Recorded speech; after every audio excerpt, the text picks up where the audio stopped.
Welcome in, everyone, to another edition of the Lucky Shots podcast, week 5 of the fantasy season. And hey, I picked up win number 2 in 3 leagues, so that's something. What would that make me? 2-7 throughout fantasy this year. Pretty rough struggle. Hopefully you guys are doing quite a bit better. But we are hopping into week 5 this week.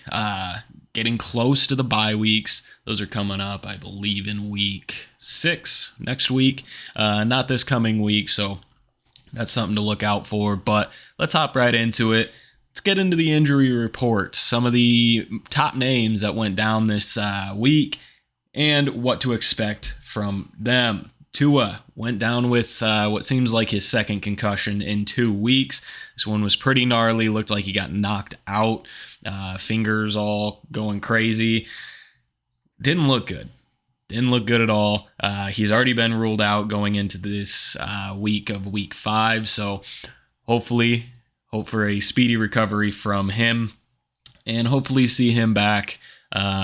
Obviously not this week, maybe next week or the week after. Hopefully not a lengthy injury for him. Then you had Cordarrell Patterson. He sustained a knee injury. They pretty much immediately put him on the IR. So he's out for at least, I think it's 4 to 5 weeks, possibly 6. So he's going to be out for a lengthy amount of time. Going to have to start making moves because probably you already had him in your starting lineup for most of the year. Now you're going to have to pivot to something else. Anybody else in the Falcons backfield? I mean, there's Tyler Algier, but I don't know how much I would trust that. So going to have to figure out a way to pivot there as well. Then you had Javonte Williams. This one hurts me a lot as a Broncos fan. He had a knee injury, tore his ACL, LCL.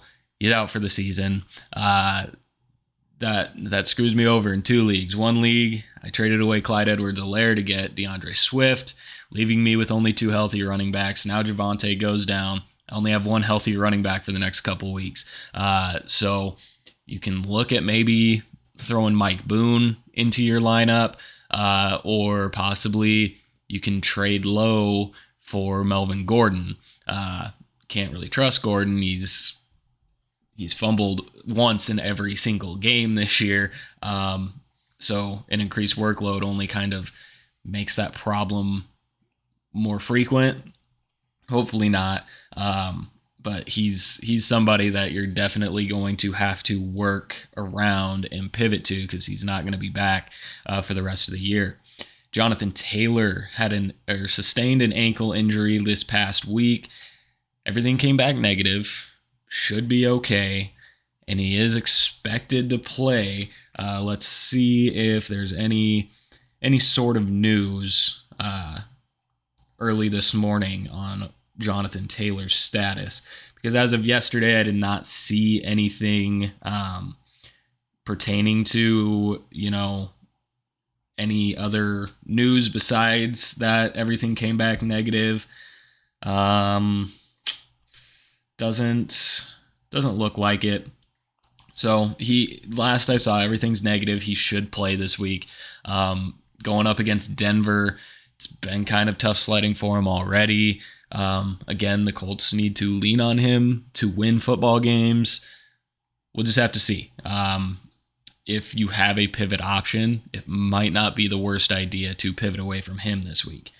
And then how about the rookie that has been doing pretty decent in fantasy lineups, Jihan Dotson? Sustained a hamstring injury, expected to be out this week, maybe next. He at least is at a deeper position of wide receiver. Hopefully you have more to pivot around to than just Jihan Dotson.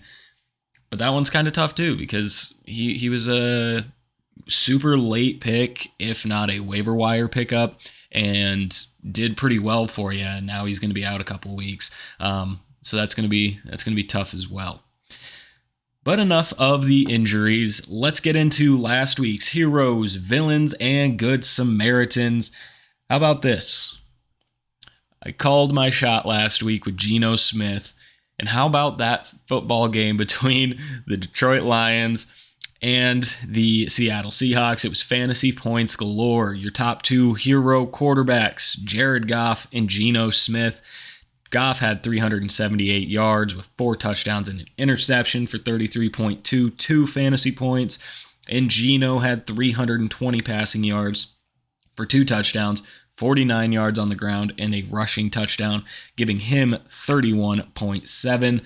Huge game.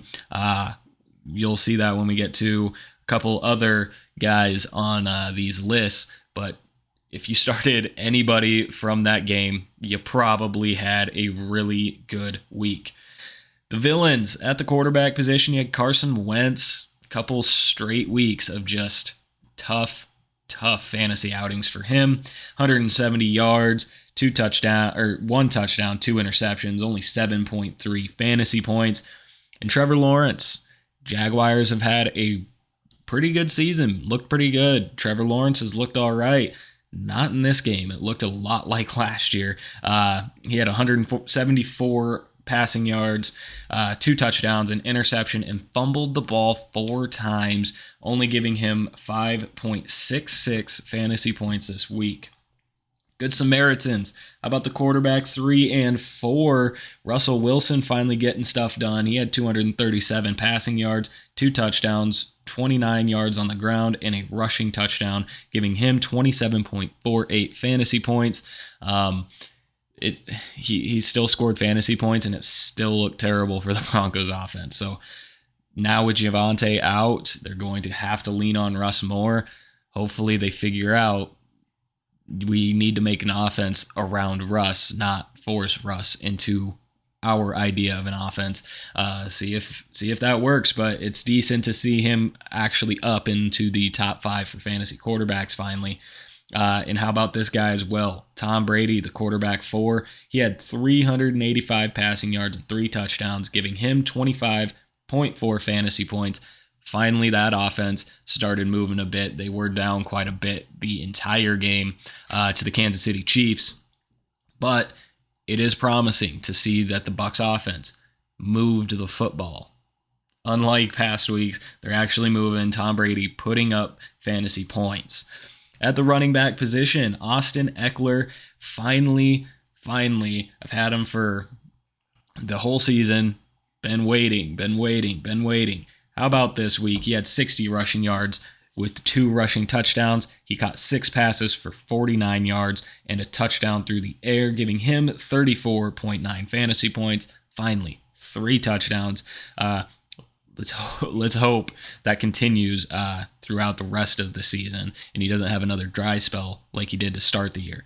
And Josh Jacobs, another guy who's been just sitting around, not making much happen. He made it happen this week. 144 rushing yards, 2 touchdowns, 5 catches for 31 yards, giving him 34.5 fantasy points. In the villains category, we just talked about him. He did have an ankle injury, so he went out a little early, but he didn't have opportunities. The Colts had opportunities to give him the football inside the 10-yard line yet again. They threw it every time. Jonathan Taylor, 42 rushing yards and 1 catch, only 3.3 fantasy points.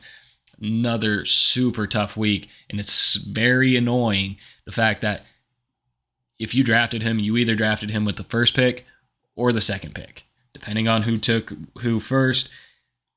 This is not what you want out of your fantasy running back.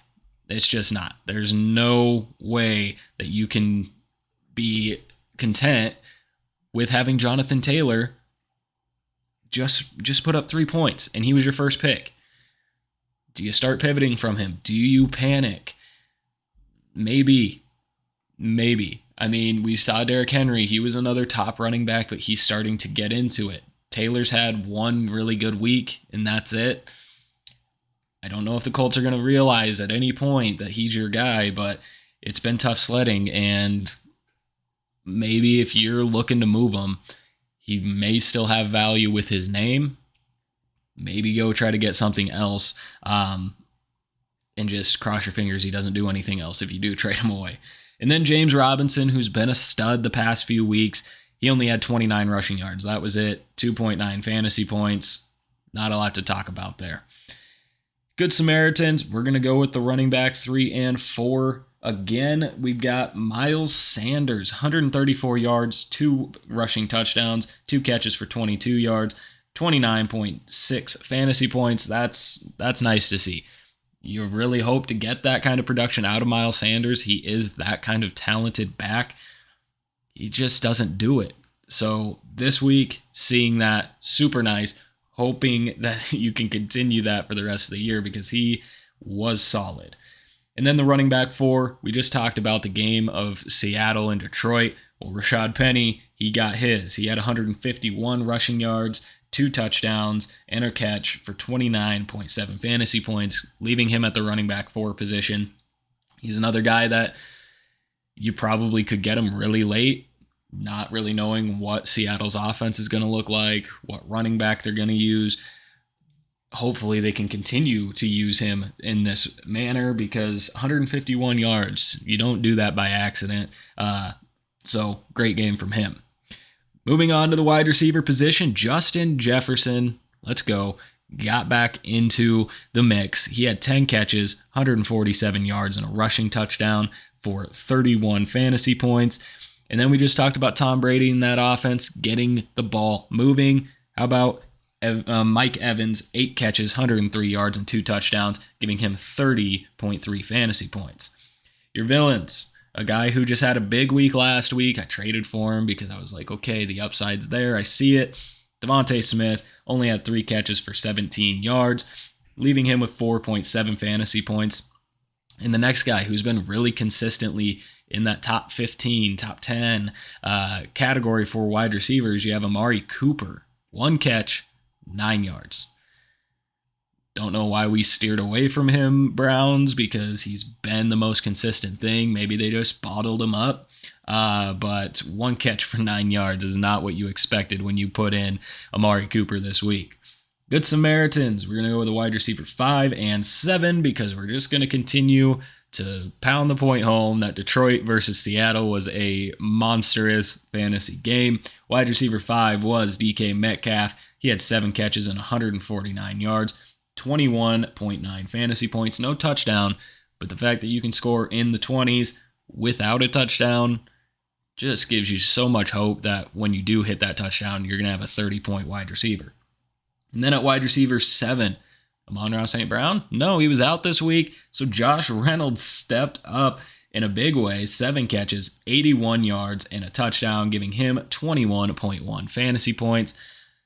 I'm not going to tell you to go out and get Josh Reynolds. As soon as Amon-Ra St. Brown is back, he will continue to do what he's been doing all year, and Josh Reynolds will revert back to the position of what he had before this week. But heck of a way to step up. And if you did have Amon-Ra St. Brown and you said, heck, I'll just throw in Josh Reynolds, you had yourself a good day. And then pound the point home that this was a fun fantasy football game. TJ Hawkinson led all fantasy scores this week, and it's a huge thing because he has been doing nothing. Huge game for him, 8 catches, 179 yards, and 2 touchdowns, leaving him with 39.9 fantasy football points. And then Mo Alley-Cox must have watched the show last week when I said, Mo Alley-Cox who? Go Jelani Woods. Mo Alley-Cox said, I'm here, sir. 6 catches, 85 yards, 2 touchdowns for 26.5 fantasy points. Not the Colts tight end that I was hoping would get those 2 touchdowns, but he was. And what a game for him.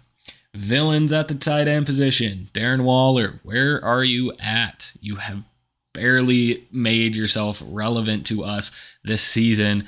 This game was no different. 3 catches, 24 yards for 5.4 fantasy points. As being regarded as one of the top 5 tight ends, that is not the production you need, and it's been about what he's been doing all season long. So, again, he's a guy, maybe if you can move him, try to move him. Irv Smith, a guy we were high on a couple weeks ago because we're like, oh, finally, he got all these targets. He got touchdowns. He looked good. They're going to start giving him the ball. They're not. 3 catches, 23 yards, 5.3 fantasy points. I mean, when Justin Jefferson's on, no one else really can be bothered to be on. So Justin Jefferson had himself a huge game. It's going to affect everyone else around him in a negative way. Good Samaritans. How about the tight end for Gerald Everett? 5 catches, 61 yards, and a touchdown for 17.1 fantasy points. And the tight end 6. We had a change at quarterback for Pittsburgh. Finally, Kenny Pickett went in, and he loves himself some Muth, some Pat Fryer Muth. 7 catches, 85 yards, giving him 15.5 fantasy points. And I believe Fryer Muth led the entire receiving corps with target share. He was looked at most by Kenny Pickett, which makes sense. Young rookie quarterback, going to look to the big target on the field, and that was Pat Fryer Muth. That is Pat Fryer Muth. I think you can continue to expect this. I think Kenny Pickett playing now really drives up the value of the Muth. So let the Muth loose. Let's have some fun with Pat Fryer Muth. All right, so let's take a look at the rest of the season. The top guys at each position, I think, are going to finish at number 1, just based on what we've seen so far and what they've got coming up and what they have in the playoffs for you that will help you have huge games in those key pivotal moments at the end of the season. Quarterback, I think Lamar Jackson's got it locked up. He's just playing so well. Yeah, Josh Allen's also playing well. I think Josh Allen outscored him this week. But on average, Lamar's sitting at 28.83 fantasy points. He has 3 games with 3 touchdowns or more. We've only had 4 games in the season. And these are his games until the bye week, which is, we're starting to get into those. But it's really favorable. He's got Cincinnati, the Giants, Cleveland, New Orleans, Tampa Bay is maybe the only one where you're going to be a little shaky on it. But that's 4 more games with probably the upside of top 3 quarterback and the downside of maybe like top 5 at no less than top 10. So it's going to be a really good stretch of games before that bye week as well. And then once you get to the playoffs, he's got Cleveland, Atlanta, and Pittsburgh. Pittsburgh may be the only one that's like iffy because by that time you expect them to have TJ Watt back. Maybe not. So it's just really favorable for him, and he's already putting up great numbers, already averaging that many points, and he's going to score you touchdowns. He is much better than the alternative of having Matt Stafford, who apparently just doesn't know what touchdowns are this year for a Rams team that won the Super Bowl, and now they look terrible. So I think Lamar Jackson will be your quarterback 1 to finish the season, and if you've got him, that playoff schedule is very, very nice. Then how about Saquon?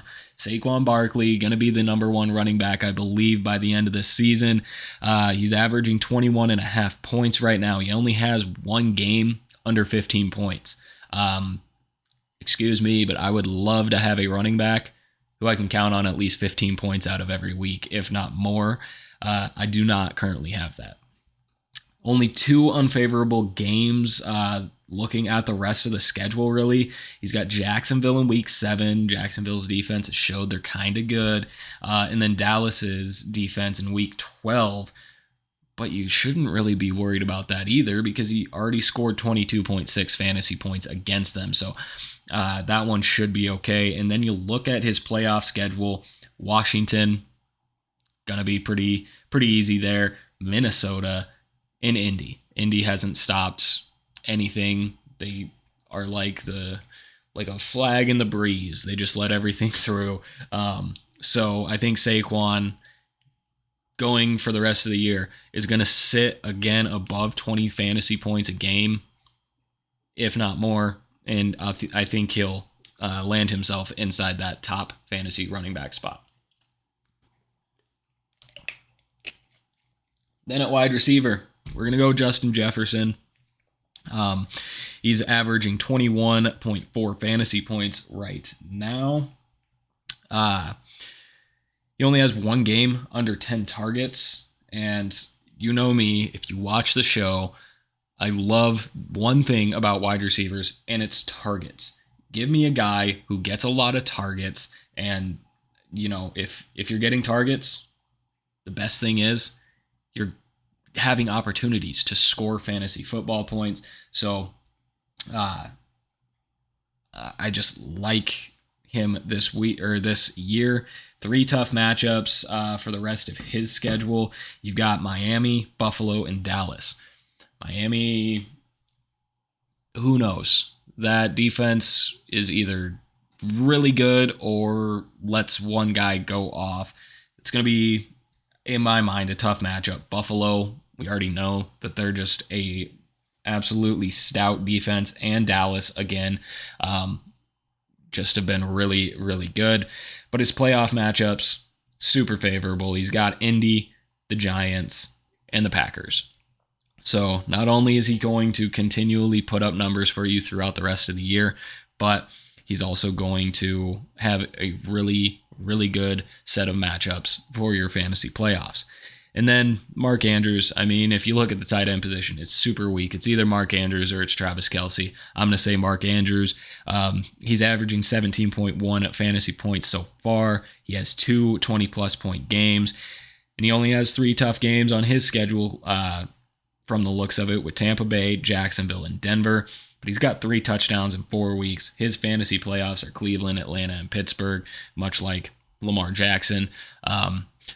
So if you bet into the Baltimore Ravens this year, got those 2 guys, I think you're going to do pretty all right for fantasy the rest of the season.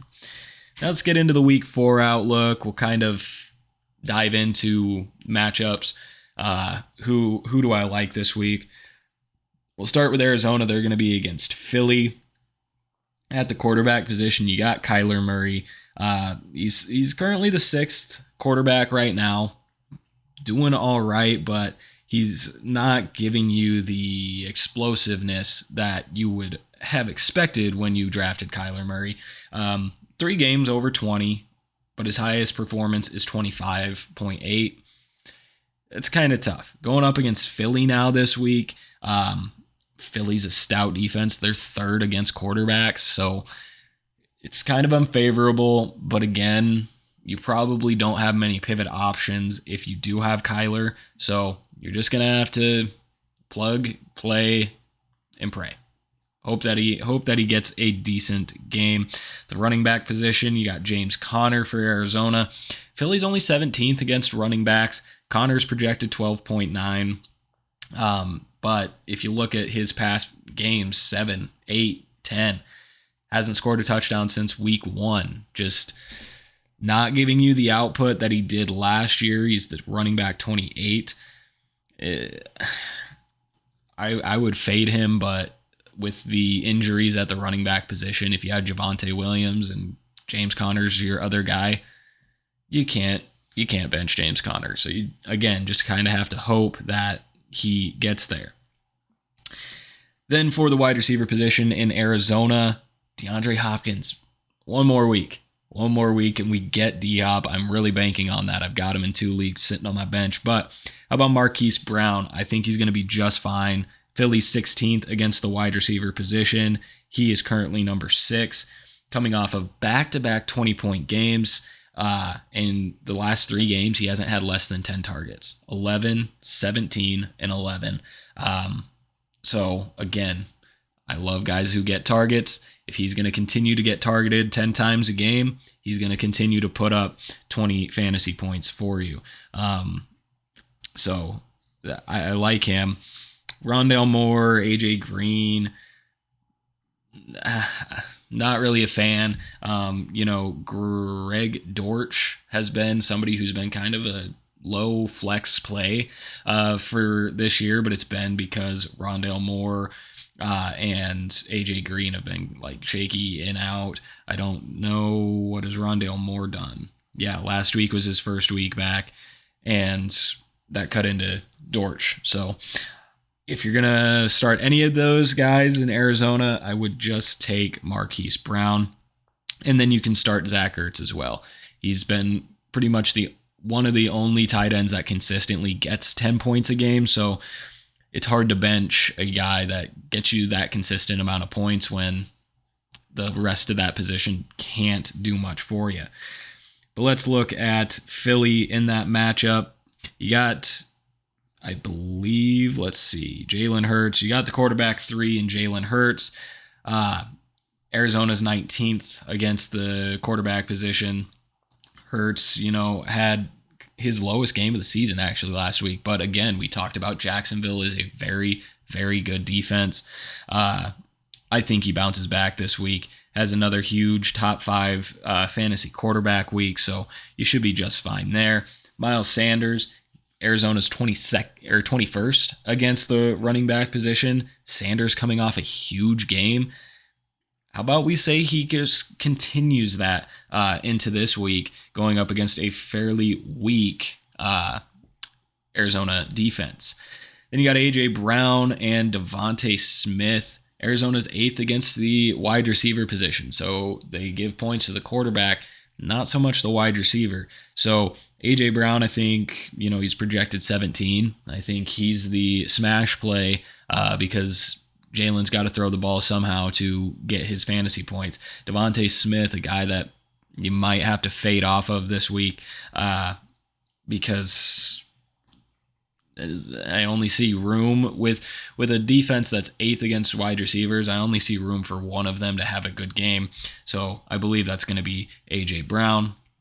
And then the tight end position, Arizona's dead last against the tight end position. So smash play Dallas Goedert in that matchup for this week.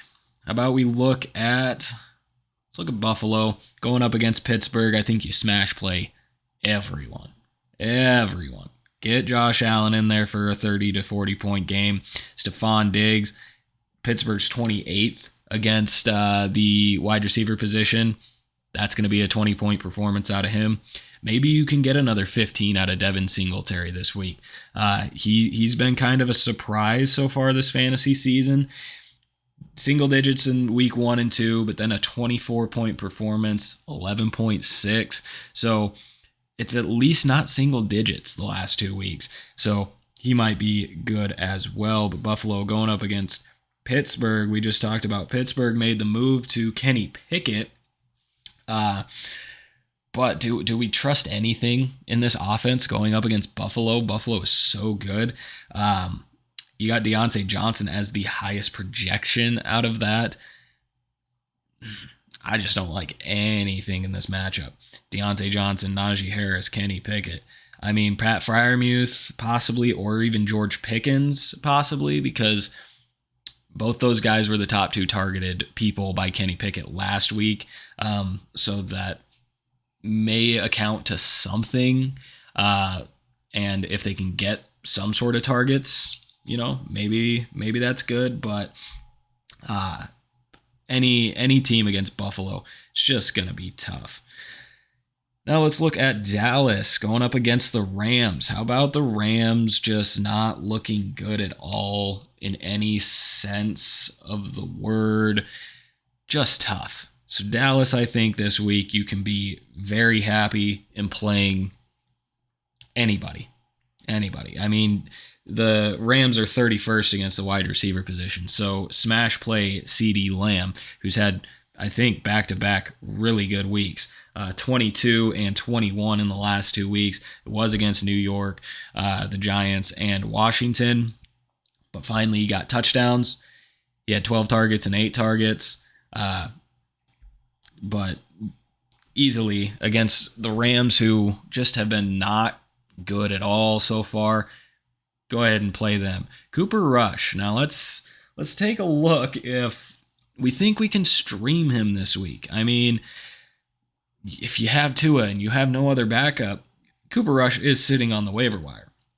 The Rams are 15th against the quarterback, 21st against the quarterback. Rush is projected 15.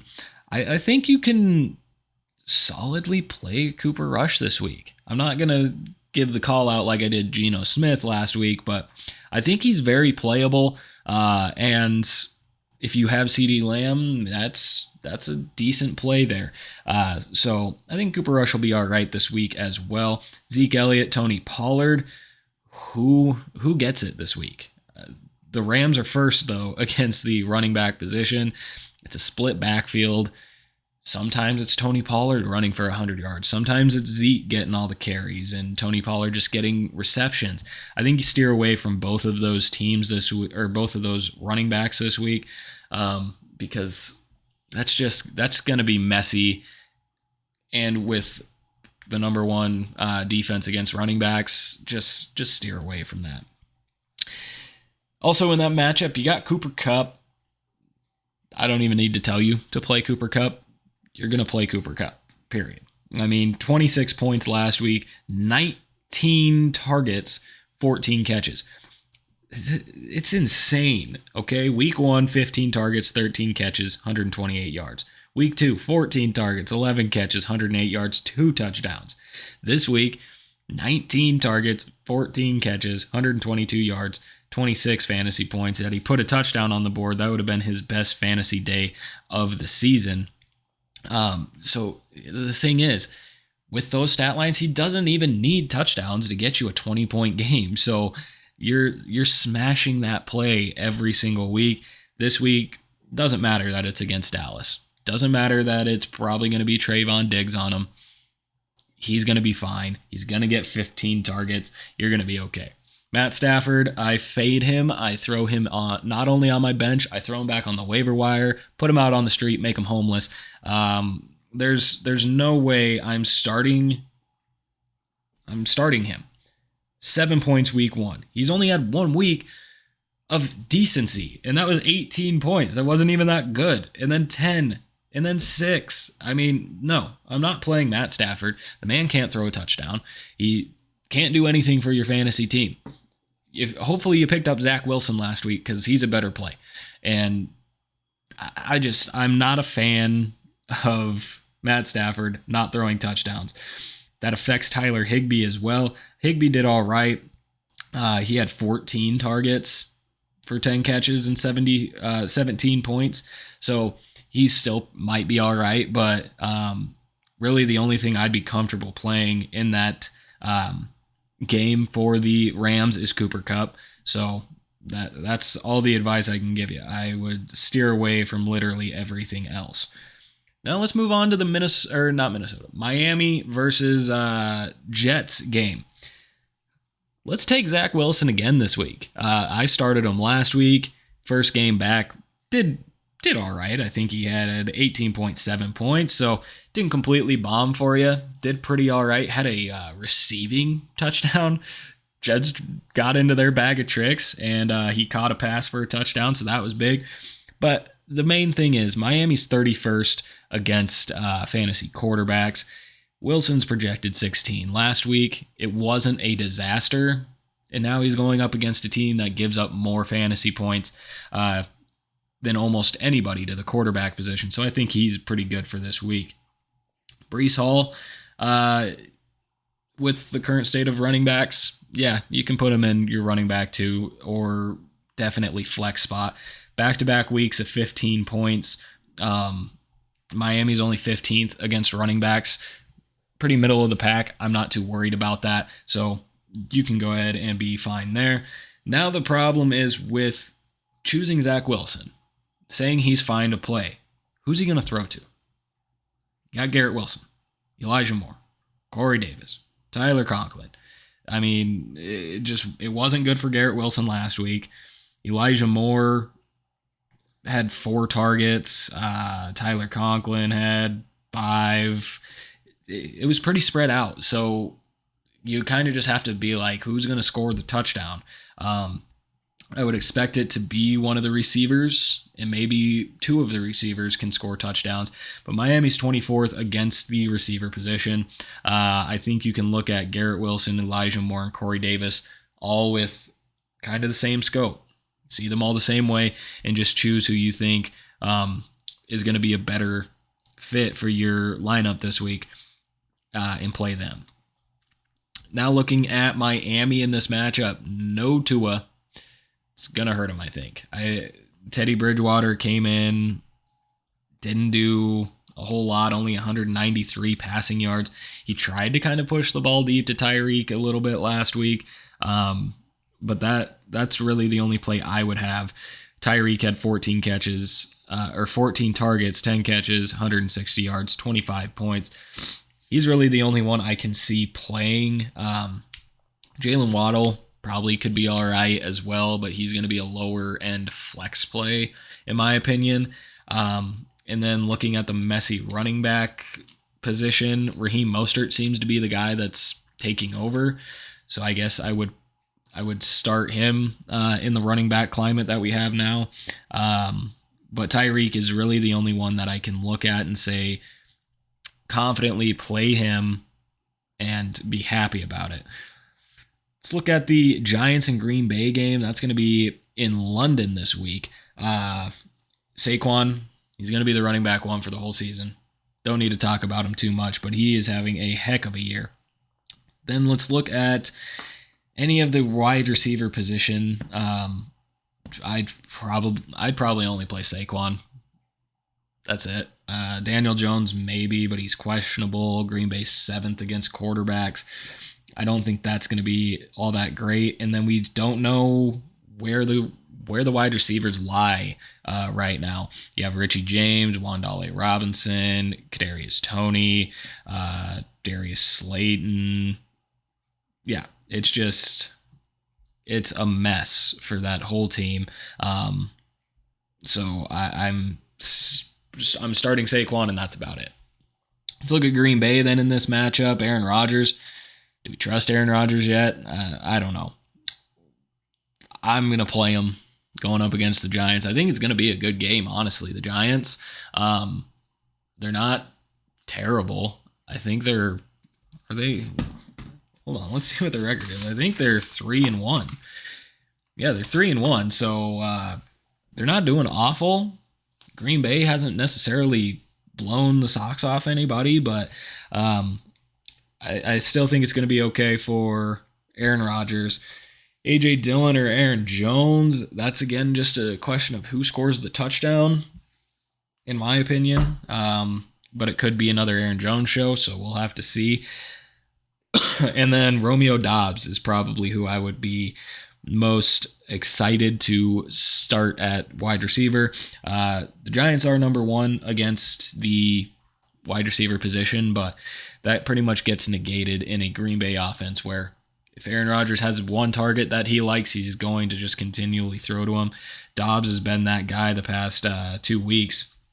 He's gotten 8 targets both weeks and a touchdown. So I think Doubs is going to be the lesser than equivalent to Davante Adams for this season. See if it works out for the rest of the year. Now let's take a look at Detroit. St. Brown should be back this week. Goff had a great week last week, as did Jamal Williams. Where do we sit with TJ Hawkinson? So you're going to start Amon-Ra St. Brown if he is playing. He's projected 17.8. New England's 14th against the wide receiver position. So he's a guy that you just have set it and forget it. 20 points in week 1, 39 in week 2. 13 in week 3, but he was kind of hobbled through that and didn't play last week. So hopefully the injury that he has sustained is going to be all right. He's the wide receiver 7 on the year. So if he is playing, you're putting him in. Jared Goff, why not? He just had the quarterback 1 week last week. And he's going up against New England, who's 24th against quarterbacks. I think you can expect another pretty good week out of Jared Goff. And how many times have we been able to say that in fantasy football, that you can get Jared Goff into your lineup and be like, I'm okay with that. Jamal Williams, again, throw him in there, smash start. New England's 4th against running backs, but Jamal Williams is just a guy that produces. 24 in week 3, 23 last week, 16 in week 1. He's got, and this is the crazy stat line for you. 2 touchdowns in week 1, 2 touchdowns in week 3, 2 touchdowns in week 4. He's obviously, and most people, if you had DeAndre Swift, you've got Jamal Williams, so you're going to have to play him in his place anyway, but heck of a play again this week, I think. Now, where do we sit with TJ Hawkinson? I don't know. If Amon-Ra St. Brown is in, I don't trust it as much. With Amon-Ra St. Brown in, he's got 7, 5, and 10 for fantasy points. That's just not gonna cut it, especially if you're gonna chase the points of he got 40 last week. I just don't see that happening this week again. I think it'll be decent, possibly 10 to 12, but another 39-point performance. I don't think we have that on tap for TJ Hawkinson this week. But let's look at New England now, who surprisingly gave Green Bay a run for their money last week with a third-string quarterback. This week could be Brian Hoyer, could be Bailey Zappi. I'm not starting any one of their quarterbacks. Where we need to look at starting people is either Ramondre Stevenson or Damian Harris. I say you can start both. I think you could throw both into your lineup and feel just fine this week. Detroit's 31st against running backs. You got Stevenson, who is kind of pacing the backfield with carries, but then you have the Damian Harris, who's scoring the touchdowns, and he's got 3 straight weeks with a touchdown. I'm not going to argue with that. I'm going to take that every single week. So going up against Detroit, who's terrible against running backs, those are the 2 big-time plays I would go with. And then who do you look at wide receiver? I don't know. Devonte Parker's had a couple pretty good weeks. Just kidding. He had a touchdown last week. That's what made it a decent week. But yeah, I'm not trusting the quarterbacks. I'm not going to trust the wide receivers. We're only going to trust the running backs in that game. But we'll have to see kind of just how that's going to go. All right, let's see. We'll look at one more game here. Let's see what we want to look at. How about we look at the Minnesota and Chicago game? A game where you don't think we're going to have a lot of points. You might be right. Jefferson is a smash play. He had a huge week last week going up against Chicago, who is second against fantasy wide receivers, but I'm not going to read too much into that. Justin Jefferson had a huge week.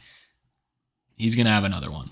Kirk Cousins, I think you can expect garbage time kind of stats from him, which is pretty much the only reason you draft Kirk Cousins if you do. And Chicago's 13th against the quarterback position, so I think you can plug in Kirk Cousins this week and be just fine with that.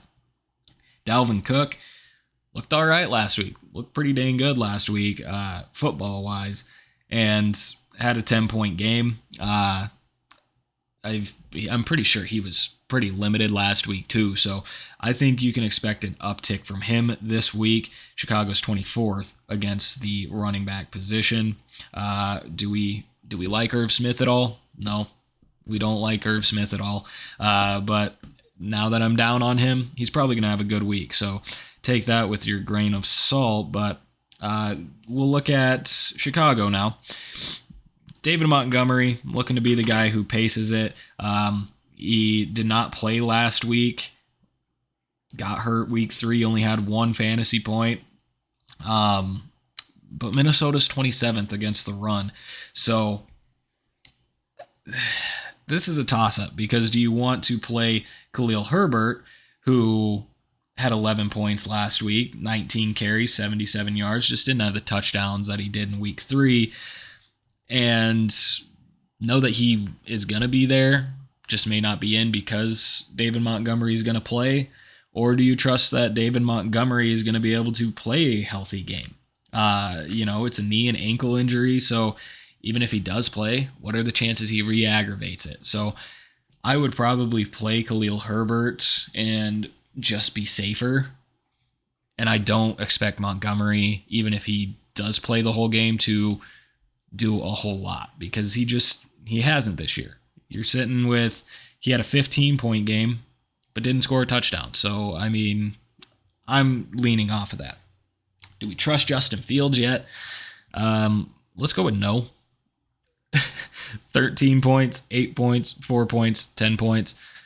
He's not a guy that you can count on in fantasy. If you are a Bears fan, you might like seeing him playing, but it's just not good. I don't know why I looked at this game, because Chicago's just going to be a crapshoot of fantasy points. You don't know where you're going to get them from. So it's going to be a fun week. I think there's some more games that there can be plenty of fantasy points had. Mainly the Detroit game, because Detroit's defense is like, just go through so we can get the ball back and try to score too. So I think that'll be a pretty fun game. But let's get to my love-hates for the rest of this show. Zach Wilson going up against Miami. He had 18.8 fantasy points last week in his debut.